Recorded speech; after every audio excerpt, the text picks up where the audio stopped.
আমি বলবো কিছু। কেমন লাগছে হলদিয়া? দেখো, হলদিয়াতে আমি আগেও খেলে গেছি আর এখন আবার এসেছি আরমানদার থ্রুতে। আর সত্যি ভালো লাগছে, এখানকার মানুষজন এত ভালোবাসা দেয়, ফুটবলটাকে এত ভালোবাসে। আর তার জন্য এখানে আসা। আর ফুটবল প্লেয়ার যারা, তারা চাই ফুটবল সাপোর্টাররা সাপোর্ট করুক, ফুটবলকে ভালোবাসে। আর সেটা এখানে আসলে আমরা পাই। টুর্নামেন্ট এর আগে কি এর থেকে বড় টুর্নামেন্ট না না না না, হলদিয়াটা বেস্ট টুর্নামেন্ট আর সব থেকে বড় টুর্নামেন্ট এটাই।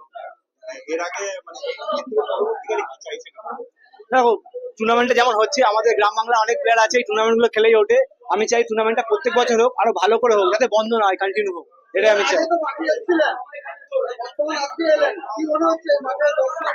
দর্শক তো আগাগোড়াই ভালো ছিল, সাপোর্ট ছিল, প্লেয়ারদের সাপোর্ট করতো। ইভেন আজকে যখন এসেছি এর থেকে আগের থেকে এখন বেশি ভালোবাসা পাচ্ছি। তো থ্যাংক ইউ সো মাচ সব সাপোর্টারদের যারা এত ভালোবাসা দিয়েছে।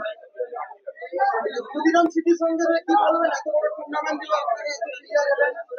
সংঘকে থ্যাংক ইউ সো মাচ এত বড় একটা টুর্নামেন্ট করার জন্য, প্লেয়ারদের প্ল্যাটফর্ম করে দেওয়ার জন্য। এই টুর্নামেন্টটা খেলবে প্লেয়াররা, অনেক প্লেয়ার এখানে আছে যারা বড় বড় ক্লাব খেলছে, তারা এই টুর্নামেন্ট এসে খেলে, এত সুন্দর একটা আয়োজন করে, এত সুন্দর অ্যাটমসফিয়ার। সত্যি প্লেয়াররা এইটাই চায়।